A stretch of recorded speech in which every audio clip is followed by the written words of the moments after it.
Halo, kami dari kelompok Perundingan Renville. Nah, kami akan menjelaskan apa yang kita ketahui tentang Perundingan Renville.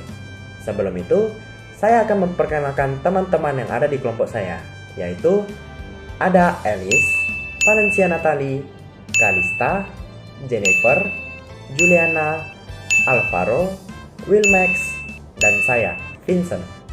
Nah, langsung saja kita ke topik Perundingan Renville, yaitu latar belakang yang akan dijelaskan oleh Valencia Natali.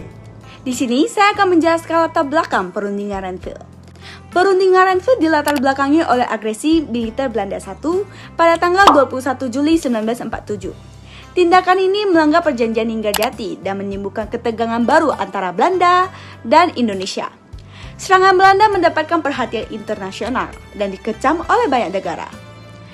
PBB kemudian turun tangan melalui Komisi Tiga Negara atau KTN yang beranggota Belgia, Amerika Serikat, dan Australia.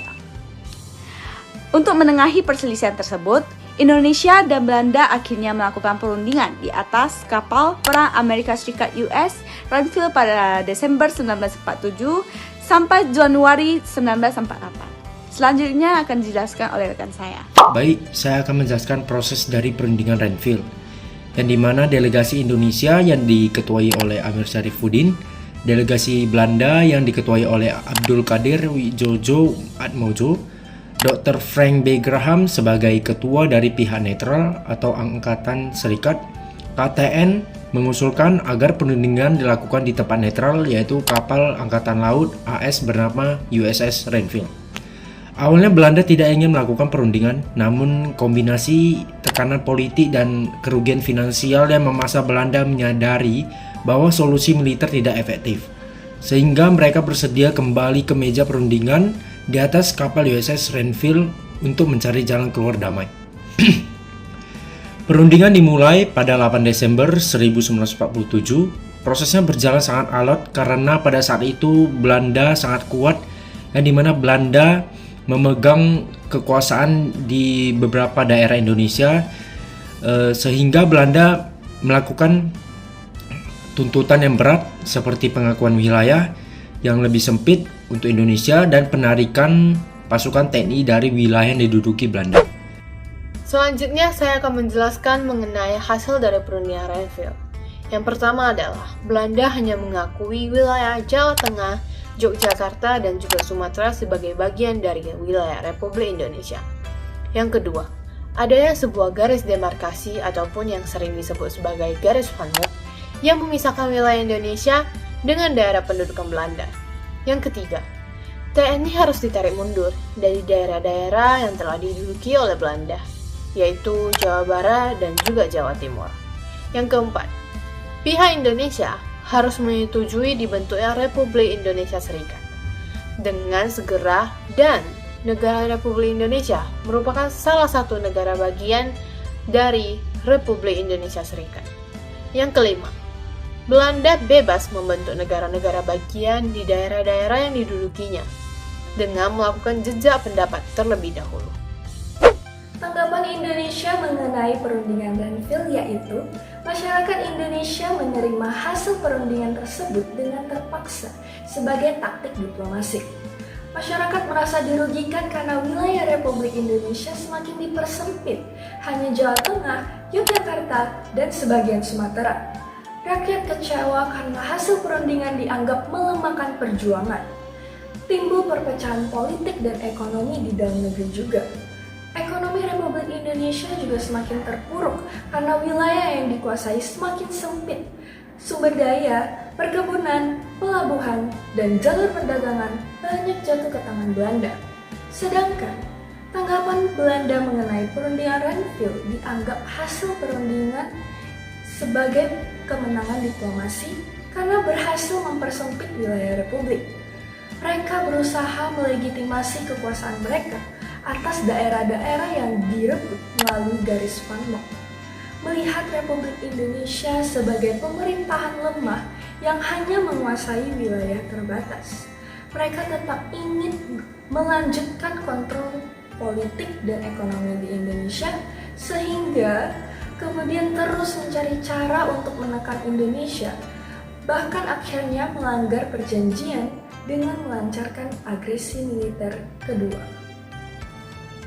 Pelanggaran Belanda dan penangkapan pemimpin.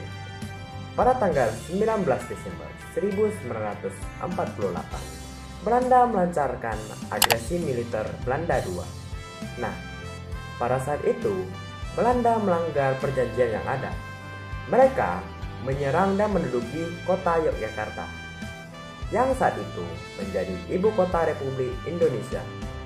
Belanda berhasil menawan Presiden Soekarno dan juga Wakil Presiden Muhammad Hatta dan beberapa pemimpin lainnya. Selanjutnya akan dijelaskan oleh teman saya. Selanjutnya saya akan menjelaskan tanggapan Belanda dan respon internasional. Belanda mengklaim bahwa dalam melawan para pemimpin dan merebut ibu kota, Republik Indonesia sudah hancur. Namun klaim ini ditentang oleh Dewan Keamanan PBB yang bereaksi dengan membentuk UNCI untuk mengawasi situasi dan mendesak Belanda agar menghentikan agresinya, serta membebaskan para pemimpin Indonesia. Yang selanjutnya adalah TNI membantah klaim Belanda untuk membuktikan ke dunia bahwa Republik Indonesia itu masih eksis dan angkatan bersenjatanya masih kuat. TNI tidak berhenti berjuang dan melakukan perang gerilya. Puncaknya pada tanggal 1 Maret 1949 dipimpin oleh Panglima Besar Jenderal Sudirman dan Letko Soeharto, yang dimana dilakukannya serangan umum di jantung kota Yogyakarta. Selama kurang lebih 6 jam, TNI pun berhasil menguasai kota Yogyakarta, sehingga membuktikan ke dunia bahwa Republik Indonesia itu masih eksis, angkatan bersenjata masih kuat, dan klaim Belanda terbukti salah. Serangan ini juga sekaligus menaikkan moral dari rakyat Indonesia dan membuktikan ke dunia bahwa kekuatan TNI dapat menandingi Belanda. Yang selanjutnya akan dilanjutkan oleh teman saya. Bapak saya, meskipun hanya dalam sumber ajan, saya ini berhasil menduduki Yogyakarta. Dan saya ini memiliki yang besar, yaitu mempermalukan Belanda di mata internasional dan memperkuat posisi Indonesia dalam perang Irak. Nah, kesimpulan dari kelompok saya ialah perjanjian Renville adalah kesepakatan yang sangat merugikan Indonesia karena wilayahnya menyempit hanya pada Jawa Tengah, Yogyakarta, dan sebagian Sumatera. Sementara Belanda tetap berdaulat atas wilayah Indonesia yang tersisa hingga terbentuknya RIS dan TNI terpaksa mundur dari wilayah Jawa Barat dan Timur.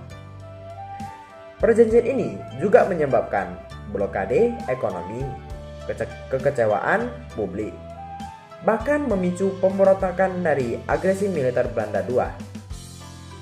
Sekian penjelasan dari kelompok Perjanjian Renville. Jika kami ada kesalahan, mohon maaf atas kesalahan yang kami perbuat atau kami ucapkan. Itu saja, terima kasih.